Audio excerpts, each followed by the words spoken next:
ప్రీతమ అవతార్ మెహర్ బాబా జన్మదిన సందేశం. మెహర్ బాబా 1931 సంవత్సరంలో తన జన్మదిన సందేశాన్ని ఇలా మానవాళికి అందించారు.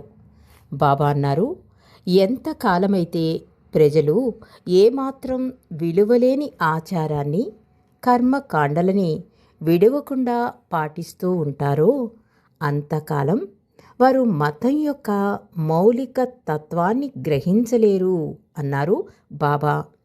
ప్రపంచంలో మతానికి సంబంధించిన సిద్ధాంతాలు, శాస్త్రాలు అనేకం ఉన్నా జాగ్రత్తగా పరిశీలించి చూస్తే ఉన్నది ఒక్క మతమే అన్న సంగతి బోధపడుతుంది. ఉన్నతమైన వ్యక్తిత్వం, మానసిక పరిశుద్ధత, భగవంతుని ఎడల ప్రేమ, సత్యాన్ని చేరుకోవాలనే తపన ఈ ఒక్క మతంలో ఇమిడి ఉన్నది.